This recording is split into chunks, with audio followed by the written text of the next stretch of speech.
What is up, guys? It is the Sound Alchemist, and welcome back to another GrimDark Battles. If you don't know what GrimDark Battles is, basically it's a deathmatch between two characters from the Warhammer 40K universe. Now, I've been covering the GrimDark Battles for quite a while, so check out the playlist at the end of this video. There are some crazy ones in there. One of my favorite has definitely got to be when Abaddon took on Dante. But anyway, this one will be featuring a Genestealer cult and a Dark Eldar character. So, of course, we've got the heavy-hitting Aberrant going up against the alchemy-created Grotesque. So let's dive into what actually are the strengths and the weaknesses behind these guys, and then let's get into this grimdark battle. So let's begin with the Aberrant. The covert infiltrators of the Tyranids, the Genestealer, is a creature unlike any other. They are cunning and brutally vicious. They tend to tear apart their victims with their razor-sharp claws. However, the Aberrant is a hybrid Genestealer on steroids. Often misshapen and sprouting extra appendages, these monstrosities are insanely strong, and no one knows why these beasts arose within the Genestealer cult, for their appearance is most definitely not human. Anyway, because of this, the cult leader often tends to hide these weapons of war until their destructive capabilities is needed. Due to their abnormalities, they tend to lack intelligence, and therefore are pretty much used as line breakers or frontal assault units during a battle. Because of their dim-wittedness, they can't really wield ranged weaponry effectively, so they tend to carry hammers, pickaxes, rocks, anything really that's basically pretty easy to wield in close combat. So with that being said, that's pretty much all the information we have to go off of Aberrants. So now, let's go and talk about their opponent, the Grotesque. Legend has it that none join the ranks of the Grotesques voluntarily. Now that's because Grotesques were not born as they are, but they are rather created by the alchemical practices of the homunculi of the Dark Eldar. And just like a mad scientist, the homunculi take on an unlucky prisoner and make him miserable, and even more excruciating pain is inflicted on them by basically going through a process that changes them into this Grotesque. This process is literally a very bad experience.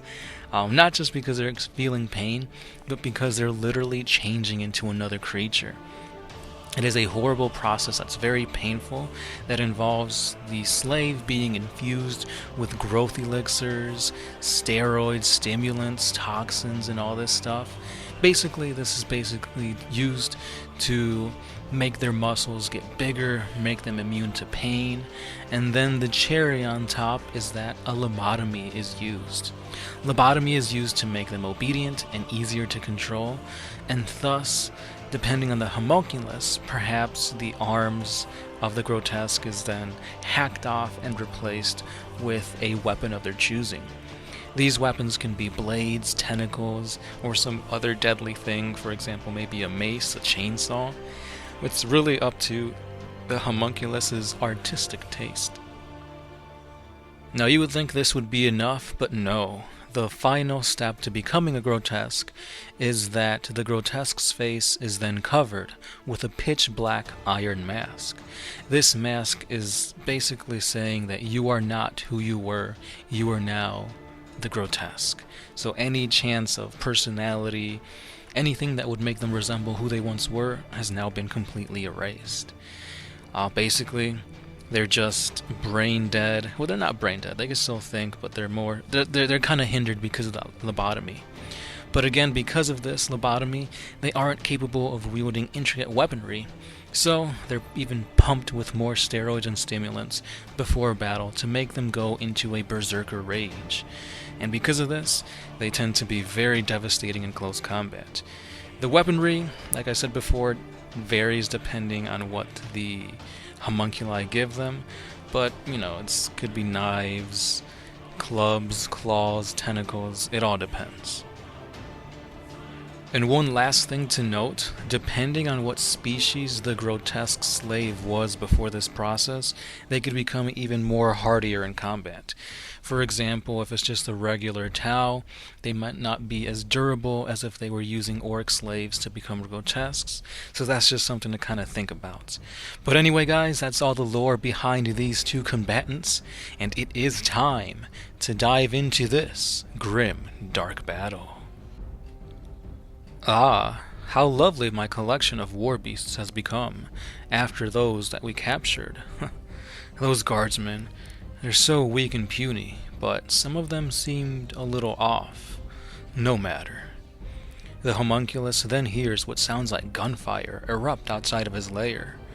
Moments later, his chamber doors are smashed open as a Genestealer Aberrant and a squad of neophyte hybrids barge in. The homunculus quickly tosses a smoke grenade as he rushes over to unleash his creations. He then fires off another grenade, but this time it ignites the smoke, instantly incinerating the Genestealers. But not before he is hit twice by their gunshots. The homunculus manages to release the biggest of the grotesques, but out from the smoke, a massive warhammer comes down on the Dark Eldar. It appears the Aberrant was armed. Seeing his master fall, the grotesque charges in at the Xenos beast. The two clash in a battle of sheer strength, neither one giving in. The Aberrant then shifts his weight and gets under the grotesque, tossing it all the way across the room. The Tyrannid quickly rushes over and swings his warhammer, narrowly missing its target. Again and again it swings its heavy axe, and finally a mighty blow connects. Blood pours out from the grotesque's mask, but due to all the combat drugs coursing through its body, it feels no pain. The grotesque then counters by wrapping its thorned tentacle arm around the Aberrant. In a showcase of drug-induced strength, the Drukhari rips off one of the Aberrant's arms. In a roar of pain, the Genestealer backs away, but the grotesque continues its assault, now slicing away with its other arm, this one an acid-dripped bladed arm. The Aberrant suffers deep cut after cut, but it too launches a fury of slashes from its razor-sharp claws, until... slice! The Aberrant abruptly ceases to move, as its head now has been impaled by the grotesque's bladed arm. The winner, the grotesque. And with that mighty blow, we have a winner, guys. This was a very difficult battle for sure that could have gone either way. Both of these guys are really strong creatures and they have really high durability. Genestealers are apex predators. However, the Aberrant is a mutation, and in the eyes of the Genestealer cult, he is flawed. So right there it shows you that they're not 100% up to par to regular Genestealer ferocity, but they're very strong. Now, the Grotesque, he's been created through dark alchemy, specifically for speed, strength, immunity to pain, and just as a killing machine. On top of this, they're pumped full of drugs to further enhance their already formidable physique. So basically, because of that, they're already on a level above the Genestealer. And on top of this, these two guys, they're not really smart, to put it simply. So you're not going to see some intricate plans or tactics being used. So that kind of evens the playing field. So then the other thing that I was looking at to see who would have the upper hand is the weaponry. When it comes to the Genestealer Aberrant, he pretty much just wields hammers or pickaxes, which, I mean, yeah, in the hands they're pretty good. But Grotesques, they have so much more to offer, mainly because of their Dark Eldar homunculi. They could literally give them buzzsaws, they could give them, like, you know, bladed weapons. So right then and there, they're already going to be able to do more harm with whatever weaponry they're given. Maybe they could have poison-tipped blades, you know, acid sprays. So because of that, I had to give it to the Grotesque. And the way you guys voted, it was really close. It was 47% for the Grotesque and 53% for the Aberrant. So you guys were right then and there, neck and neck, deciding upon which one was going to win. So if you guys thought that the Aberrant was going to win, let me know how. Or if you guys thought that the Grotesque could have won in a different way, let me know again in the comments below. So yeah, with that being said, that was the end of yet another GrimDark Battles. If you guys want more of these guys, or more of these videos to continue, let me know what other GrimDark Battles you want me to cover. Like I said, I've been doing these for quite a while now, so you guys can check out the playlist at the end of the video to see the epic battles. Now most of them are one-on-ones, but the previous one that I did was a group of 5v5 between Nurglings and Gretchen. So check that out for some shenanigans. And yeah, that's pretty much all I've got.